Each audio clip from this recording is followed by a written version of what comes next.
આજે કરી નાખ્યું કામ અને પછી પી લીધું શરબત.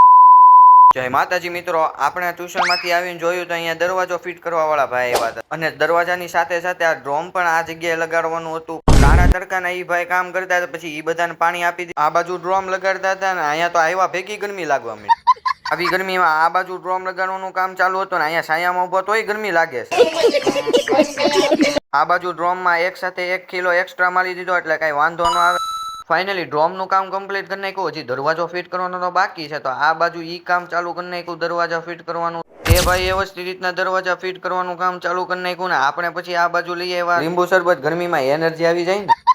એ ભાઈ તેનું કામ કરીને વૈયા ગયા હતા ને દરવાજાનું અને સાથે સાથે ડ્રોમનું કામ પણ ફાઇનલી કમ્પ્લીટ થઈ ગયું. આપણે બેસી ગયા હતા ત્યાર પછી પંખા નીચે ને હવે 2 કલાક હલવાનું થતું જ નથી. કોઈ પછી આપણે ઊભા થઈ ગયા કેમ કે પાણી પીવાનું તો ભૂલાઈ જ ગયું આ બધું કામ. આપણે બેસી ગયા ટીવી જોવા ને પછી યાદ આવ્યું એક કામ, હવે ઈ પતાવવું પડશે. આ બાજુ દૂરના ડાઘા લઈ ગયા હતા ને એને ફાઇનલી પછી આપણે કમ્પ્લીટ કરી નાખ્યા. આ બધું કરવામાં પછી આપણા કપડાની પથારી ફરી ગઈ હતી. આમાં કામ કર્યું કે વધારે તે કોમેન્ટ કરો તો આ બાજુ પણ આપણે વ્યવસ્થિત રીતે કમ્પ્લીટ કરી નાખ્યું.